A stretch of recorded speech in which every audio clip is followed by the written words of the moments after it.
não nos deixeis cair em tentação.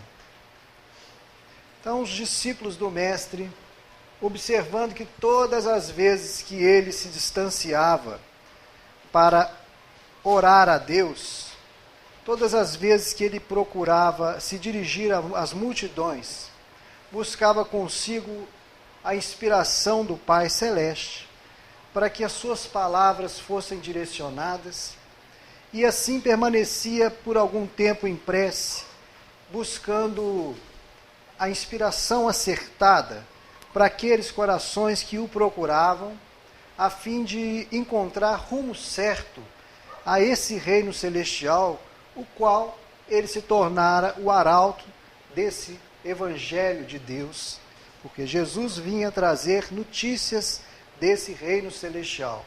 Sendo ele o governador espiritual da terra, vinha nesta missão dar-nos o exemplo e mostrar que é possível amar e transformar este amor, algo subjetivo, em atitude. Transformar esse amor agora em movimento de caridade, uns para com os outros. Ensinar que a imperfeição que devemos vencer diariamente, nesse esforço de a cada dia basta o seu mal, a cada dia também basta o trabalho que lhe cabe.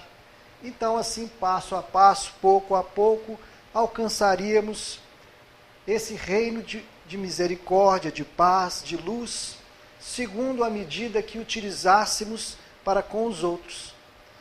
A mensagem do Cristo vinha muito clara, tornando assim cada um de nós que estivessem disponíveis a seguir este mandamento que ele dizia: amar a Deus sobre todas as coisas e ao próximo como a si mesmo, mostrando que a necessidade de nos amarmos para que amar então o nosso próximo, e a possibilidade de amar a Deus somente amando o seu próximo. O próximo seria essa ponte a nos elevar cada vez mais alto neste contato íntimo e mais próximo com o Pai Celeste, que nos faculta a todos possibilidade dessa aproximação. Então, o reino de Deus estava aberto a quem quer que se dispusesse a seguir aquelas lições que o Cristo nos apresentava naqueles instantes.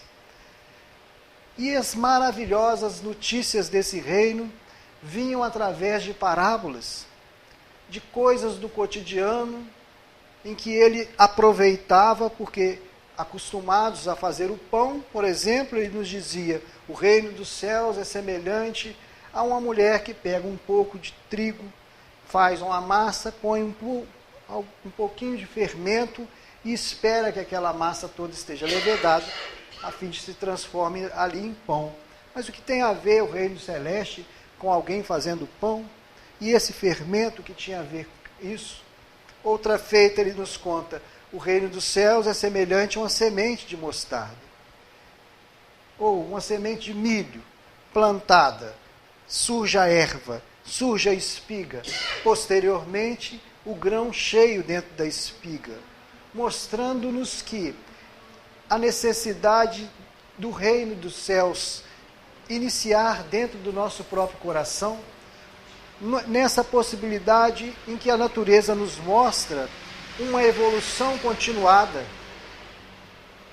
Dessa feita, compreender que pelo esforço diário de cada um de nós, é que nós atingiremos essa perfeição ao qual Jesus nos diz: sede perfeito, como o vosso Pai Celestial é perfeito, porque faz nascer o sol sobre bons e sobre maus, e faz descer a chuva sobre justos e injustos. Sede, pois, bons, sede perfeitos, como o vosso Pai Celestial é perfeito. Somos todos convocados a esse trabalho. Muitos são chamados, poucos, porém, escolhidos. Por que será? Porque pouca gente tem disposição e boa vontade para modificar as suas inclinações negativas, para afastar da sua mente os maus pensamentos, aquela corrente de vício que às vezes nos arrasta a um passado esquecido, porém vivo em nossa existência, esquecidos do passado, mas nas tendências nos falam diariamente deste passado. E quais os erros que nós cometemos lá atrás, o porquê de determinadas circunstâncias e situações da vida nos chamar tanta atenção. Fica a nossa reflexão a nos identificar nessas circunstâncias que nos chamam a atenção sobre os erros que nós já cometemos lá atrás. Por isso, determinadas situações de violência nos chamam a atenção. Determinadas situações ligadas à malícia nos despertam o interesse. É preciso, pois, compreender quando os discípulos perguntam: Senhor, ensina-nos a orar. No final da oração do Pai, que ele nos identifica a Deus como sendo o Pai nosso, que está no céu, e que a sua vontade deveria ser feita na terra, conforme é feito nos céus, né? Nos reinos celestiais, no universo, em todas as estrelas, uma lei, um único Deus, uma única lei, a reger os fenômenos que equilibram os astros, a reger também o nosso mundo íntimo, o nosso mundo moral, sem se perder, no entanto, que a experiência nos mostra a necessidade de evolução, pouco a pouco, passo a passo. A natureza não dá saltos. E nós também, entre quedas, tropeços, acertos, vamos nos formando a personalidade que temos hoje. Como é que atingimos esse estado que desfrutamos no dia de hoje, se não fosse os tombos, os erros, os acertos? Tudo isso faz parte da nossa história. Então, um erro ou um deslize não deve ser motivo para ficarmos imobilizados no mesmo lugar, mas nos colocar de pé novamente e prontos a caminhar e combater o bom combate, conforme Paulo de Tarso nos ensina. E no final da oração, Jesus ensina: não nos deixeis cair em tentação. Livrai-nos do mal.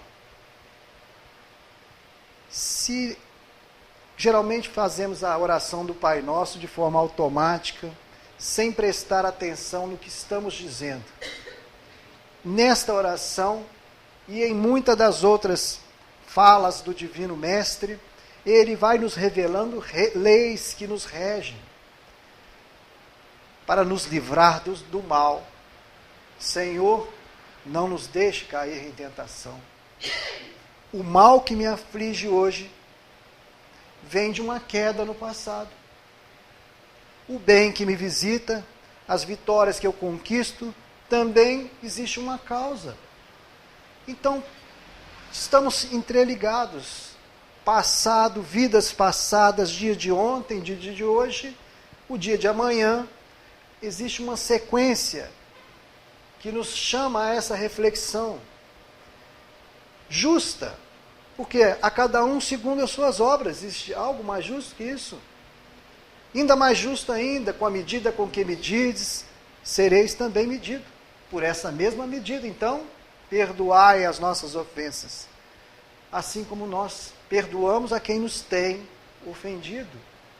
Nessa oração, nesse momento, a gente fala meio que tendo um corte, né? Perdoai as nossas ofensas, respiramos. Assim como nós perdoamos, parece que não está ligado uma coisa com a outra, mas está ligado. Perdoai as nossas ofensas, assim como nós perdoamos a quem nos tem, foi hoje, a quem nos tem ofendido. Não nos deixeis cair em tentação. A do revide, a de pagar o mal com o mal. A de agir e pagar com a mesma moeda, a da vingança, guardar mágoa, livrai-nos do mal, falamos no final da oração, mas nós é que provocamos o mal em nós. Ninguém pode me fazer mal. Se alguém quer me fazer mal, eu não aceito esse presente. De quem é o presente então? Se eu não aceitei, volta com ele, né? Então, não podemos entrar nas faixas negativas. Se pagarmos todo o mal com bem, uma resposta positiva a alguém que nos fere, pouco a pouco essa moeda da maldade vai parar de circular no meio de nós. E vamos ter estabelecidos ainda no dia de hoje, segundo a boa vontade de cada um, uma mudança de paradigmas, uma mudança de atitude uns para com os outros, nos compreenderemos mais, porque somos brandos para conosco mesmo, mas muito duro com o semelhante que erra, que nos prejudica.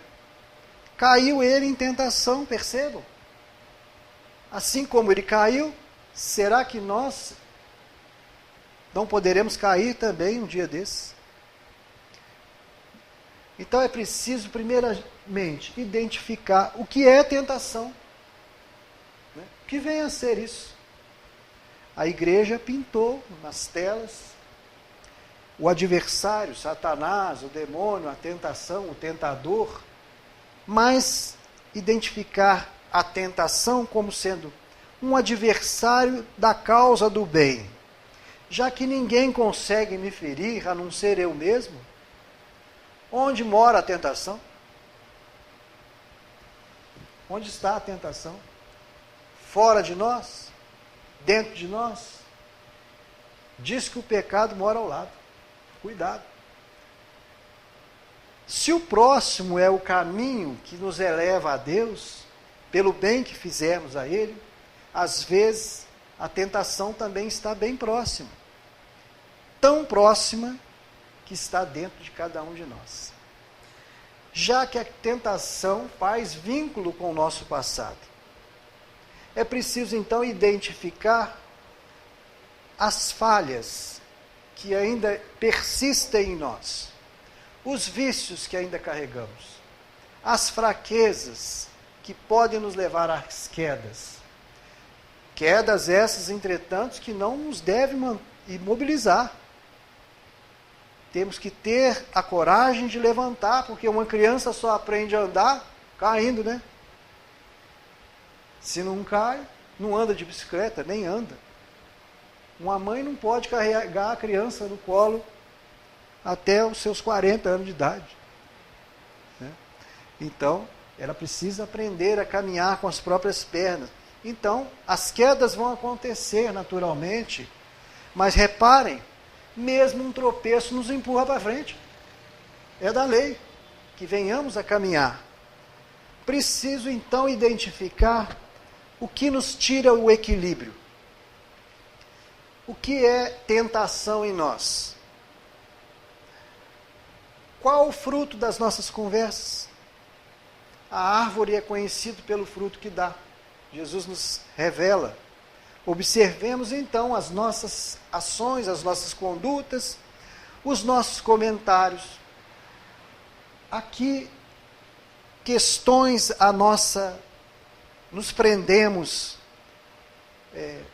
as discussões que surgem, as desavenças, por que surgem.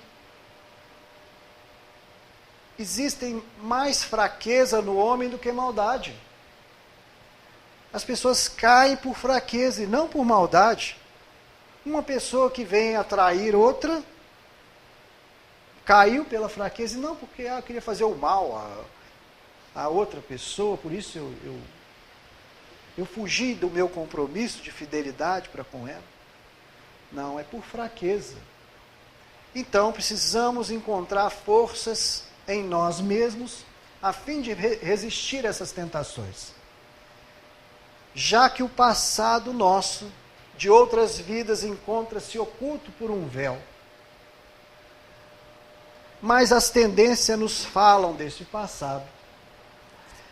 No dia a dia, no transcurso das horas, acontecem em nossas vidas situações magnéticas, específicas, que nos chamam a atenção. São determinadas conversas, são determinadas cenas que acompanhamos, são determinadas fofocas que gostamos. São determinados assuntos que nos prendem a atenção e às vezes perdemos o dia naquela conversa, repetindo uma monoideia. É preciso conhecer a si mesmo. Lá no templo de Apolo, né, em Delfos, tem lá aquela frase: conhece-te a ti mesmo. O que será que essa frase, escrita lá no templo em Delfos, queria nos dizer? Como combater algo que nós não conhecemos? Olha, se alguém, um amigo, dificilmente fala das nossas imperfeições, porque não quer nos ferir, não quer pôr em risco a amizade, então ele finge que não vê, mas um adversário, um inimigo, chega e fala na sua cara: hoje eu vou te falar umas verdades, você quer saber? E eu saio aborrecido dali. Eu deveria sair, agradecer, muito obrigado, ninguém nunca me mostrou esse aspecto meu. Puxa, eu achava que as minhas brincadeiras aproximavam as pessoas, e você está me revelando, não quem você é, mas quem eu sou. Eu brincava com as pessoas, umas brincadeiras de mau gosto, não sabia que feria tanto. Você teve a coragem, e até no sentido de me ferir, de dizer: olha, isso que você falou tem me ferido a mim, ferido a muita gente que você gosta, mas eles não têm coragem de falar, mas eu te falo, e te falo porque você precisa ouvir, e eu dou conta de quem eu sou. Paulo de Tarso: agora eu vejo em parte, mas depois verei face a face como sou conhecido. Que bom se a nossa percepção desde já começar a observar na fala do outro, naquilo que me incomoda nela, o cisco que eu vejo nela, fala da trave que eu carrego no meu olho. Tirai, pois, a trave do seu olho. Vê como dói? Tenha cuidado quando for tirar o cisco do olho do seu irmão. Experimentar em nós mesmos a medida que nós devemos usar para com o outro. Porque devemos fazer ao outro a que nós gostaríamos que o outro nos fizesse. Gostaríamos que alguém enfiasse o dedo no nosso olho? Ou tocasse a ferida aberta? Então é preciso saber como cuidar. Um enfermeiro que quer dar um remédio e causa mais mal, tampando o nariz da criança, abrindo, segura na garganta, segura aí, mãe, aquele remédio vai fazer bem, está arriscado piorar. Né? Então é preciso saber como chegar a falar a respeito desse cisco. Olha, eu já tive uma trave no meu olho. Eu percebo. Nós, de uma forma muito branda e com muita bondade, auxiliarmos-nos uns aos outros. Porque todos nós repetimos: mas eu sou imperfeito. Eu ainda sou muito imperfeito. Mas sabedor disso, nós temos que ter a ciência que o outro também é. Ué. E se o outro é imperfeito, algum dia ele pode me ferir. Assim como eu também posso feri-lo. Como nessa conversa que nós estamos falando, alguém nos aponta que uma brincadeira que eu achava que era brincadeira, na verdade tem ferido muita gente. E eu não dava conta disso. Mas porque eu tenho agora ouvidos de ouvir, olhos de ver. Porque Jesus me orientou a isso. Quem tem ouvidos de ouvir, ouça. Porque amai o vosso semelhante, semelhante só na aparência, porque tem 2 olhos, 2 orelhas, uma boca, não. Semelhante deve ser os problemas que ele também carrega. Semelhante aos teus. Afinal de contas, o acaso não existe, está escrito numa porção de carro aí, leia Kardec. O Espiritismo nos revelou isso. Então as pessoas que cruzam a nossa estrada chegam ao acaso. Não é possível que eu já convivi com todo mundo que eu encontrei, invadimos aldeias, fizemos massacres por aí. Não, o problema que aflige o coração dela pode ser o mesmo que aflige o meu. Eu não sei, mas Deus sabe do problema dela e do meu. E me aproximou dela. E de repente ela começa a chorar, falar algum assunto e tal, e eu falo: o que eu vou falar, meu Deus? O que eu vou falar sobre isso? Se eu também estou passando, se eu também luto todo dia com essa dificuldade. Um atendimento fraterno aqui em plena Rua Alves, descendo a Rua Alves, conversando sobre esse assunto. E eu falo: Senhor, me inspira o que eu devo falar. Bom, se é teu semelhante, fala de ti mesmo, conhece a ti mesmo, fala a respeito das suas lutas, das suas dores, e de repente a pessoa: puxa, deixa eu te dar um abraço. Você não sabe o bem que você me fez, você não sabe quantas questões você me respondeu. Alguém te falou da minha história? Eu falei, não, ninguém. Eu não sei da sua história, mas os Espíritos sabem. Aliás, os seus Espíritos amigos, protetores, talvez tenham me intuído a dizer desse aspecto que eu ainda tropeço. Todo tropeço nos empurra para frente. É assim mesmo, meus irmãos. Um cai, o outro levanta, amanhã somos nós caindo. Hoje nós passamos pela estrada de Jerusalém, Jericó, tinha um homem caído, eu fiz o papel do bom samaritano, graças a Deus. Amanhã pode ser eu caído nessa estrada. Por que não? Somos infalíveis? Nada nos tira mais o equilíbrio? Poderemos ser nós caídos. E que bom se alguém nos estender a mão. Que bom se alguém nos estender compreensão. Que maravilha se alguém me falar de esperança de novo. Se alguém me falar de perdão. É preciso, pois, observar as circunstâncias do dia a dia, para que, identificando agora as fraquezas que ainda carregamos, porque nós tropeçamos vez por outra nos mesmos problemas. E caímos, e nos levantamos. Fala, quem está colocando esses tropeços na minha estrada, esses buracos? Não é possível. E aí a gente dá conta, peraí, eu estou tropeçando, é porque eu tenho andado meio fora da linha. O caminho não é esse, eu estou buscando atalhos. Então eu caio e tenho que fazer a jornada de volta, pegar agora o caminho certo, aí eu falo, vou pegar de novo esse atalho, e caio de novo.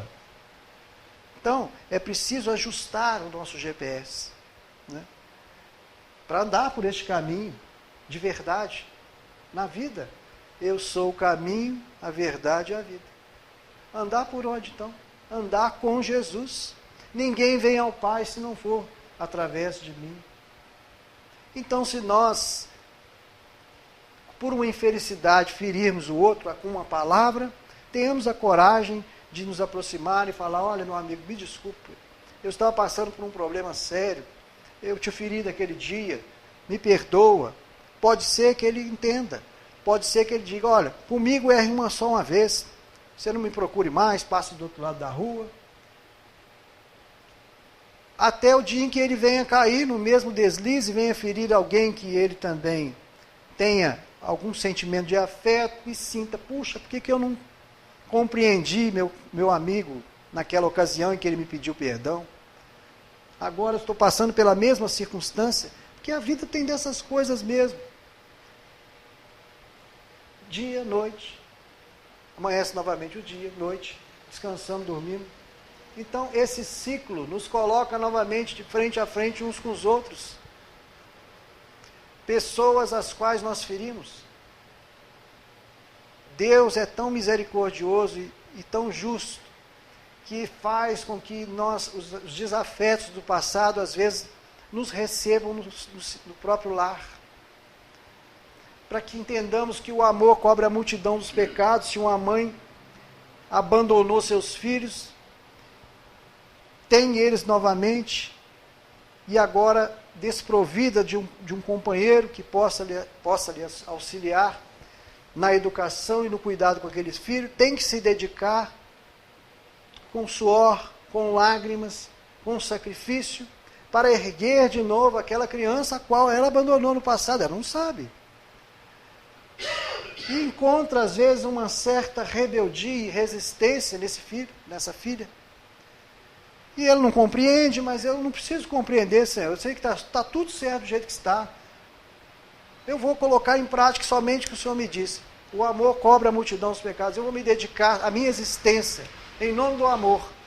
Sacrificar a própria vida. Jesus sacrificou a própria vida em nome do amor. E nós sacrificaremos a nossa em nome de um amor por um filho. Por que não? Quem é que não está disposto a isso? Né? Esquecer sonhos, esquecer planos, para ver o sorriso no rosto do seu filho iluminado. Existe maior alegria para um pai, para uma mãe, que isso? Então, quando alguém fala bem de um filho para nós, que somos pai, mãe, melhor do que fizesse um elogio para a nossa pessoa, porque através, elogiando ela, sentir-nos-emos honrados. Puxa, honrai a vosso pai e a vossa mãe. Está lá, este mandamento. Sabedor das nossas imperfeições, das nossas fraquezas, que vez por outro caímos, a necessidade de perdoar, para ser perdoados. Entenderemos que a frase de Jesus, buscai e achareis, não é simplesmente dita num contexto para enriquecer uma parábola que ele iria contar, não.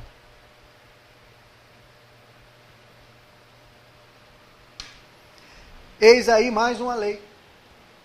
Buscai e achareis. Todos nós buscamos e encontramos. O que é que nós estamos buscando? Prestemos atenção naquilo que nos chama a atenção, se é de violência, se é de corrupção, se é questão política, se é questão de guerras, se é fofocas. O que nos chama a atenção para essas questões é aí que nós devemos combater. Mudar o nosso pensamento.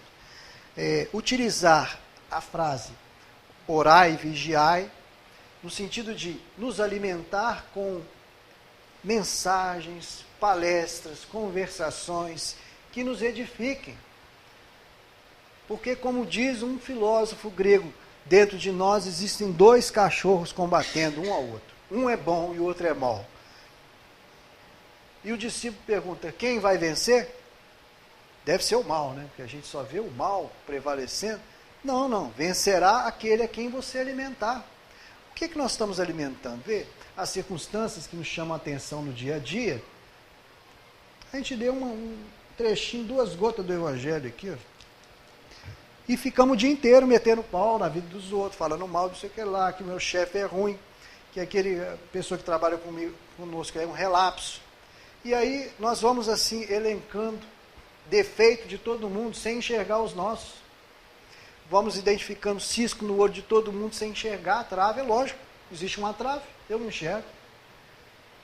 Eu deixo de ver as minhas imperfeições para ver os defeitos do nosso semelhante. Só que ele tem qualidades. O perdão das ofensas é um remédio para todas as nossas dores.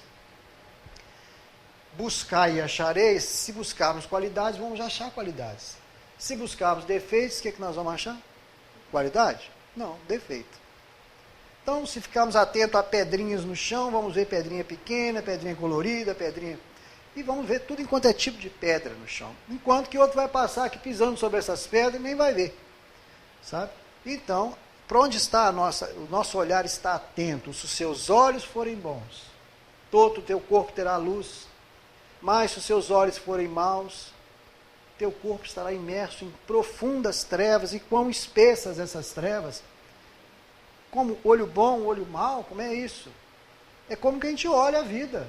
Como que a gente olha as pessoas, a gente olha com bons olhos? Ou a gente olha com desconfiança? A gente olha com malícia? A gente olha com desejo?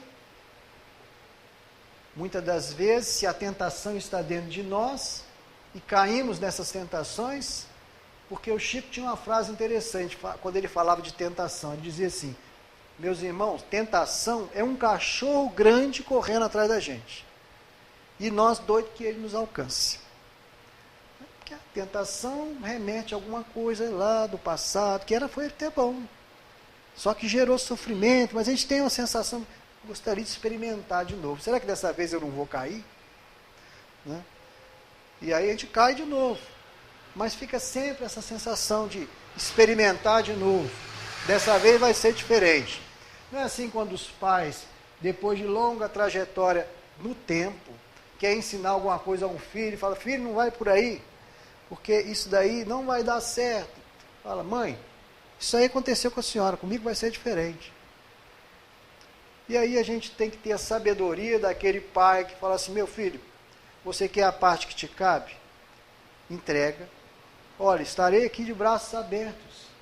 A vida vai te ensinar, já que você não quer aprender com a sabedoria de quem já trilhou essa estrada, que tem alguma coisa a dizer a respeito dessa estrada. Você quer andar com seus próprios pés. E muitas vezes o filho pensa, você está querendo que eu caia, né, pai? Você está falando isso, você está esperando, está me julgando uma praga. Eu falei, não é isso, meu filho. Eu já passei por ali. Eu sei das tentações, eu sei onde a gente pode deslizar, onde a gente pode cair. Mas fique em paz, segue o teu coração. A casa é do Pai. Aqui onde estamos, ou fora daqui, tudo é de Deus. Então o aprendizado acontece aqui, como lá fora. Importante é estar preparados quando este filho voltar, braços abertos, e não com o coração magoado, porque ele resolveu fazer o seu próprio caminho. Não. Estejamos assim aptos e abertos a essa recepção. Assim Deus nos recebe a todos, a cada queda, a cada deslize, a cada ofensa que fazemos uns com os outros. O Pai Celeste continua com os braços abertos. Jesus nos acolhe, mas fala, reconcilia lá com o seu adversário. Você não me feriu, você ofendeu, foi sua irmã. Reconcilia com ela. E vem participar das alegrias, das bodas. Então, a festa está pronta. A gente fica pensando, mas quem são esses trabalhadores do Senhor que chega a convidar-nos para um festim das bodas e que a maioria das vezes nós desprezamos e falamos dos nossos compromissos? Quem é que não quer ir numa festa, né? Pensa, ué, como é que isso? Parábola mais estranha. Foi sendo convidado um e o outro e tal, e um dizia, não vou porque eu tenho meus compromissos, não, estou cuidando das minhas coisas. Afinal de contas era uma festa, ninguém queria ir. É porque o convite chega-nos pelas mãos dos necessitados. É alguém que está precisando de contar um problema que está passando, é alguém que está sofrendo, é alguém que está doente, é alguém que foi preso, alguém que foi acusado injustamente, alguém que separou recentemente, alguém que foi traído. Ixi, já vem essa pessoa de novo com essa mesma ladainha, ela fica repetindo, eu já dei 1000 conselhos, mas ela traz de novo a mesma questão, está nessa monoideia. Ficamos pensando, é natural. A experiência que a gente vivencia permanece conosco em qualquer parte que nós estivermos. Se nós não nos libertarmos disso, se não nos perdoarmos, se não esquecer o mal que nos fizeram e seguir adiante, vamos ficar em nosso repertório, repetindo como um disco arranhado, aquela mesma música. Passa-se anos e anos e anos, e a pessoa ainda continua falando mal do marido que separou, do sei o que lá, da mulher, do filho que abandonou, da traição, do sócio que passou a perna, e uma existência falando sobre isso. Aí quando a gente vê histórias na reunião mediúnica, de um espírito que suicidou e fica repetindo aquela mesma cena, aquele mesmo problema, está preso àquela circunstância, quando atentou contra a sua própria vida, num paralelo, em menor escala. Nós não carregamos também monoideias que ficam se repetindo, se nós não encontrarmos o perdão, né? Perdoar, seguir a lei, não é essas recomendações que damos nas reuniões mediúnicas. Meu irmão, você está tanto tempo preso nisso, venha conosco, saia desse sofrimento todo. Não, mas eu não estou sofrendo. Você não percebeu ainda, mas está sofrendo. Olha quanto tempo se passou e quanto tempo você está preso nisso daí. A pessoa que te feriu já está em outra. Deu sequência. Mas então é isso que eu não posso admitir? Ela me feriu e continua bem? Ora, mas você está sofrendo e magoado porque ela está bem? Olha, a justiça cabe a Deus. Não é a nós. Nós não vamos ser colocados numa arquibancada para ver o outro colher frutos do mal que ele te fez. As boas obras e as obras ruins é um acerto que nós temos que fazer entre nós e o Pai Celestial. A cada um vai receber a sua obra, frutos da sua obra. Que bom se nós pudermos nos perdoar uns aos outros e não cair na tentação do revide. Porque se nós formos misericordiosos, encontraremos misericórdia para conosco, para com as nossas deficiências, para com os nossos tropeços, os nossos erros. Imaginemos uma circunstância. essas monoideias, assim como quando nós identificamos elas, combatemos elas, mudamos a postura, mudamos de conduta, os nossos credores do passado, a quem nós ferimos, também nos observam esses deslizes. E já que a obsessão simples, o fanatismo, a subjugação é também um processo crescente, percebe? O reino dos céus é semelhante a uma erva tenra, que cresce, uma espiga, e até o grão cheio dentro da espiga, também as ligações de vingança começam em pequenas, uma aproximação, uma rebeldia, eu não levo desaforo para casa, né? Uma resposta na ponta da língua, e assim a coisa vai tomando vulto, e daqui a pouco, eu e esse companheiro agora que me cobra, e diz, olha, eu já te dei muita coisa, eu já estive agora, você vai fazer o que eu quero. E pronto, anulada a minha vontade, para que se faça a vontade desse. Como se desvincular isso daí? Se não pelo perdão? Então é preciso mudança de postura e de atitude, para que possamos nos desvinculando desses consórcios que nós fizemos aí no passado. Porque eles ficam atentos na monoideia, naquilo que nós repetimos, naquilo que nos atrai, naquilo que nos leva à queda. É preciso vencer isso. Uma pessoa que cometeu um deslize e feriu alguém, carrega consigo um complexo de culpa. E como vencer essa culpa? Se nós somos duros com o nosso semelhante,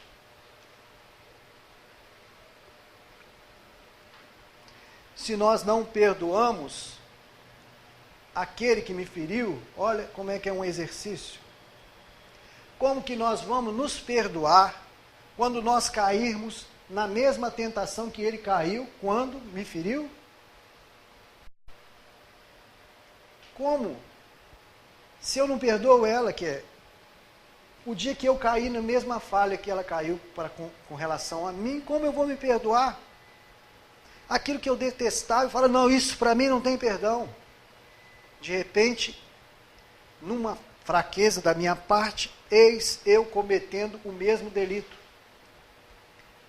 E se eu fui duro, duro também serei para comigo. A medida com que eu medi será a medida que será usada comigo. Aquilo que eu não admiti, agora eis eu cometendo o mesmo deslize. Como continuar vivendo, experimentando? Posso tentar anestesiar a consciência. Buscando vícios, buscando a fuga na perversão sexual, no que for, a fim de anestesiar e me afastar da consciência. No entanto, segue comigo aquilo que eu fiz, em qualquer parte, não é? Mudando de estado, mesmo desencarnando, segue conosco aquilo que nós praticamos. Levamos conosco esse débito. E como fugir da lei de Deus, já que ela está escrita dentro de nós, na consciência? Não há como fugir. Então, quando formos ferir alguém, pensar 70 vezes 7 vezes, se alguém me ferir, que eu não pague com a mesma moeda. Porque depois é muito difícil se desvencilhar dessa culpa, uma vez que está ardente em mim, um fogo que queima em minha consciência, apontando a lei a qual eu infringi. E porque sou muito duro de coração, duro serei comigo, me levará naturalmente a um processo de desespero e depressão. A depressão vai crescendo, essa tristeza em relação, muitas das vezes, a uma culpa, por um deslize, e já que eu não conseguia perdoar ninguém, como é que eu vou ter condição moral perdoar a mim mesmo? Porque eu não amo o meu próximo, eu também não me amo. E também não posso amar a Deus e que ninguém venha falar de Deus comigo, porque, afinal de contas, eu infringi uma lei dele que está em brasa em minha consciência. Por isso a dificuldade de se aproximar de alguém deprimido, profundamente deprimido. O que eu vou falar com essa pessoa, meu Deus? Vou falar em Deus? Ela não quer ouvir falar em Deus. Não me venha você com essas conversas de Jesus. Não quero ouvir falar sobre isso. Você não sabe o que eu estou passando. Percebe que você está me fazendo sofrer 2 vezes? Primeiro, que eu já estou sofrendo. E segundo, porque você não entende o meu sofrimento. O que eu vou falar então? Perdido nesse labirinto, qual a depressão, nas sombras, onde uma pessoa se apresenta neste local, é preciso buscar em Jesus o caminho para atingir o coração dela. Onde estiver seu tesouro, aí estará seu coração. O que essa pessoa gosta? Talvez ela goste de cuidar de cachorro. Eu falo, poxa, podia estar dando uma cesta básica lá no Dom Pedro, cuidando de cachorro. Feri o coração dela. Eu queria me aproximar, afastei ela quilômetros de distância. Então, puxa, São Francisco de Assis chamava os animais de irmãos. É preciso que alguém cuide dos animais, isso é uma missão sua. Todos nós, como Jesus disse, os pobres tereis sempre convosco. A mim, no entanto, estou eu convosco por algum tempo. Então, se o seu coração está em cuidar dos animais, ou em cuidar das plantas, falemos, puxa, mas que planta linda, que vaso maravilhoso. Você cuida assim com tanto carinho, aí está o coração dela. Eis que o semblante se ilumina novamente. Você gostou mesmo? Eu vou te mostrar o meu jardim, olha as flores que eu planto. Então, por ali nós vamos encontrar-lhe novamente o seu coração, falando daquilo que é caro para ela. Muitas das vezes não é caro para nós. Mas precisamos valorizar aquilo que tem valor para a pessoa que se encontra em profunda depressão. E quando a gente faz uma declaração dessa, eu também gosto de animal. Eu também gosto de cachorro, mas que bom que você cuida desses bichos. Que bom que você cuida dos gatos. Que bom que você compra ração ali e alimenta os cachorros de rua. Que bom que você tem essa caridade. Um animalzinho desse atropelado na rua, eles deixam para morrer. Você vai e paga o veterinário. Mas que coração bom você tem. Então, quando a gente encontra o coração, a riqueza dessa pessoa, aquilo que ela dá valor, eis aí o coração dela.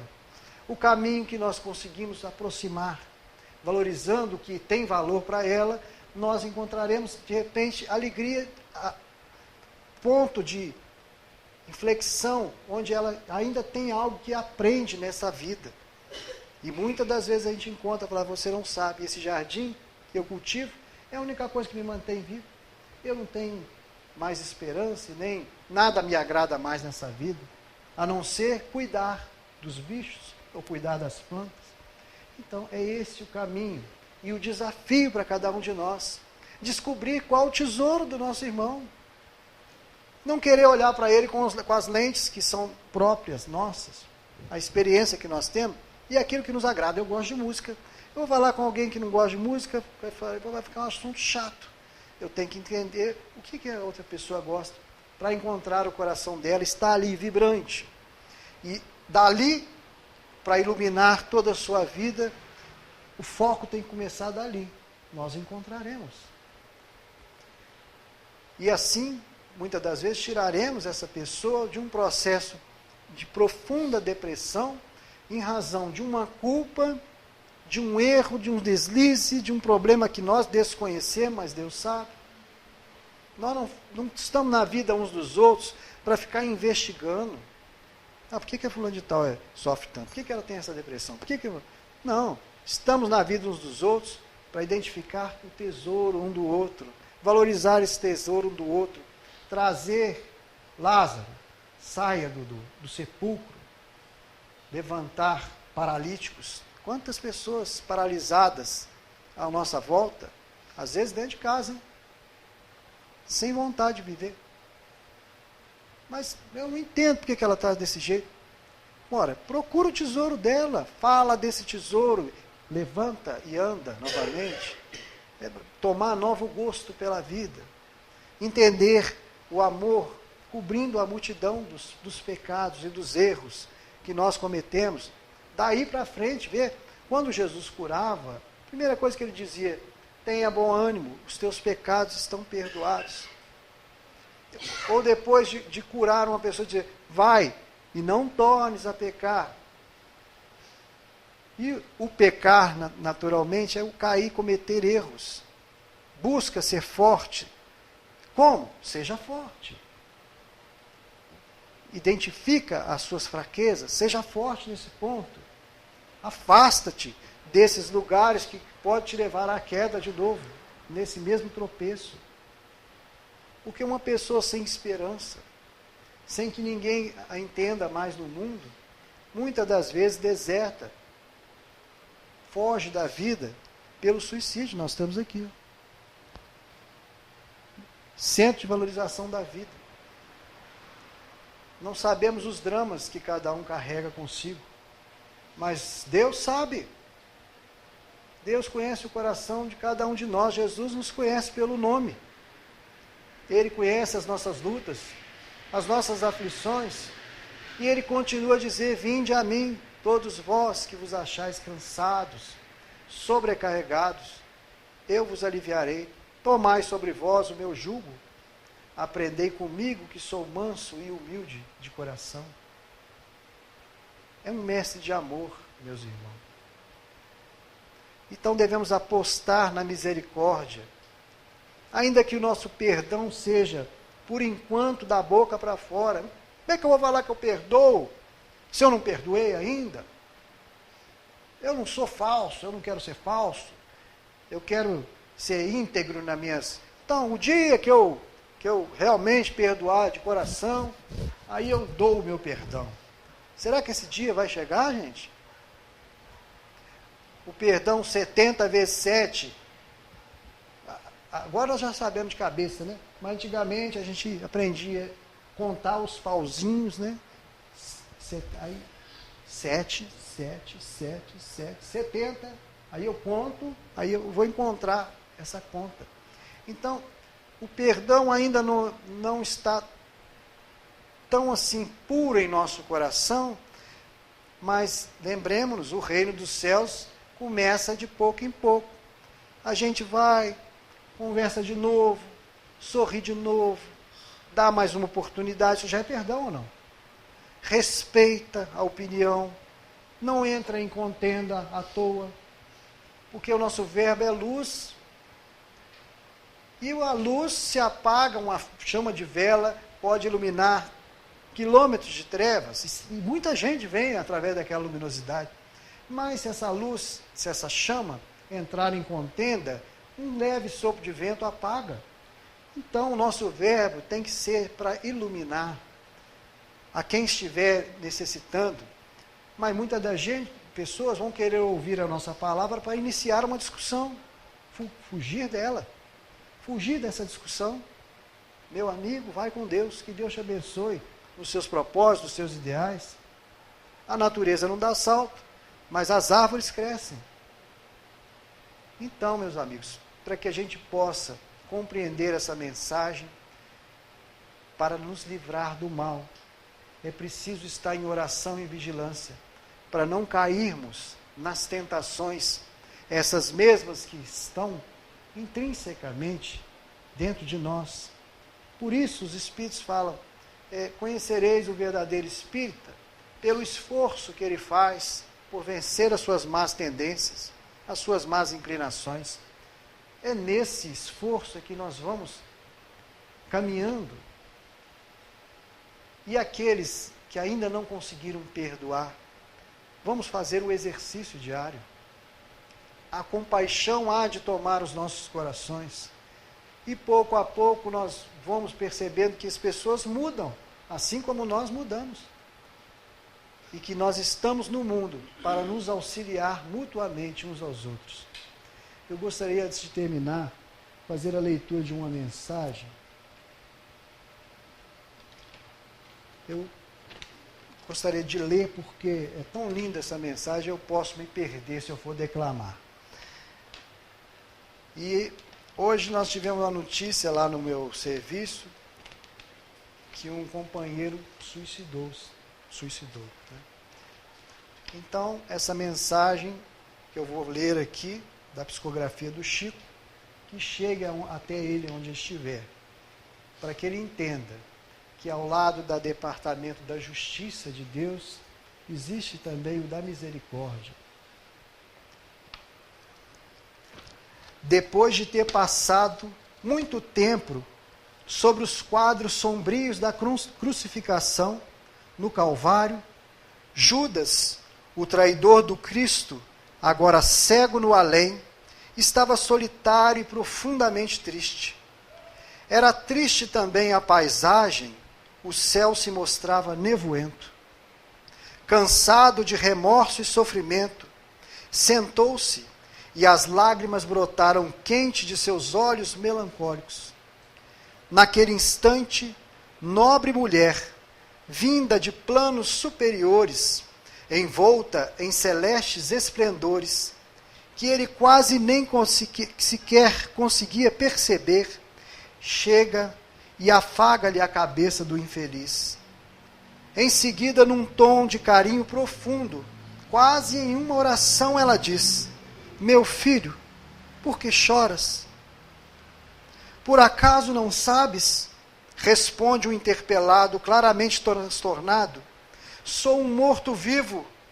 Matei-me e novamente estou de pé, sem consolo, sem lar, sem amor, sem fé. Não ouviste falar de Judas, o traidor? Fui eu quem aniquilei a vida do Senhor.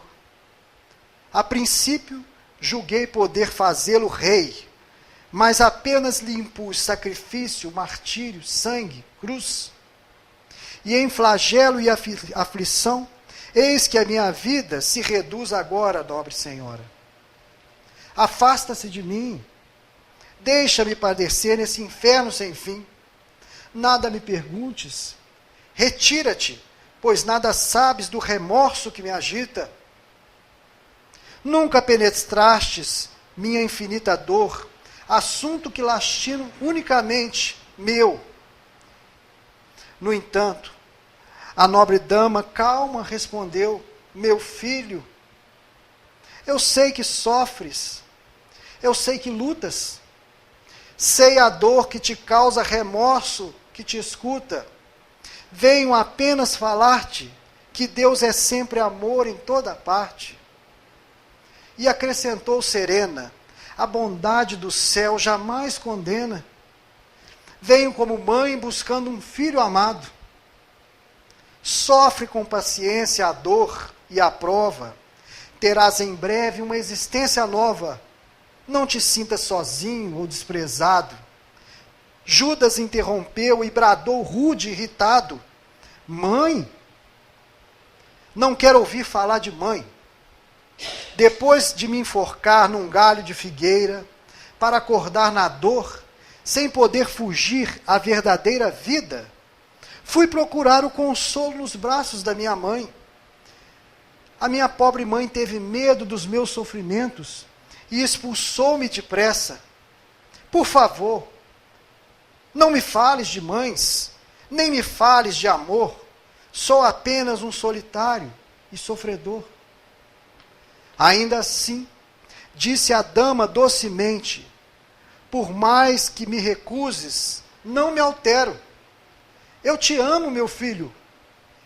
Eu quero te ver feliz. Terás, filho, o coração banhado pelas águas do esquecimento, numa nova existência de esperança. Eu te levarei e te conduzirei ao regaço de outra mãe. Pensa nisso e descansa. E Judas, naquele instante, como quem esquece a própria dor, ou como quem desgarra de pesadelo atroz, perguntou: quem és que me fala assim, sabendo-me traidor? És divina mulher irradiando amor, ou anjo celestial envolto em luz? No entanto, ela olha frente a frente, respondeu simplesmente: meu filho, Eu sou Maria, sou a mãe de Jesus. Que Jesus nos abençoe e que possamos ter a coragem de seguir a nossa estrada, levantando os corações cansados do caminho e levando esperança a quem cruzar os nossos passos, porque o mandamento que Jesus nos trouxe é somente um: amar a Deus sobre todas as coisas e ao próximo como a si mesmo.